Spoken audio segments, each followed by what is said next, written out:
Hi friends, this video shows how to do screen mirroring. Please don't forget to subscribe this channel. Please like and share the video.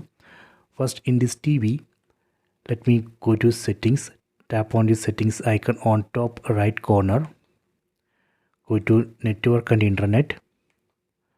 Then turn on Wi-Fi.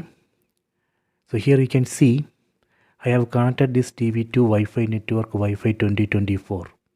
If you don't have Wi-Fi router, then you can use mobile hotspot. So first we need to connect TV to Wi-Fi router or mobile hotspot.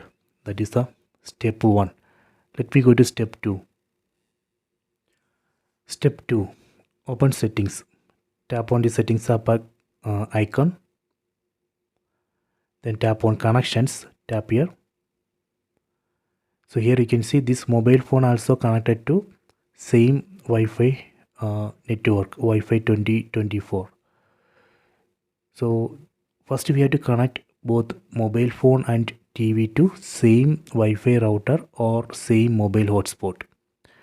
After that, we can open Google Play Store. Tap on this Play Store icon. Then install this app, Google Home app. I already installed this Google Home app. Let me open it. Tap on this Google Home app icon. So this is the Google Home app. We need to log in with Google account. I already logged in. Then tap on this devices tab. Tap here. Here you can see Google TV. That is the name of the TV which I am using. This means this mobile phone has detected this TV in the same Wi-Fi network. Tap on this TV name. Tap here. Tap on cast my screen. Tap here. Tap on cast screen. Tap on start now. Done. See, screen mirroring is working. So this way we can do screen mirroring. If you want to switch display to full screen, you can enable screen rotation in mobile phone. Then just rotate the phone.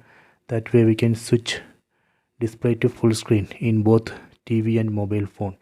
Next I will show you how we can stop this screen mirroring. Again open this Google Home app. Then tap on stop mirroring. Done. I hope you have enjoyed this video. Please subscribe this channel. Please like and share the video.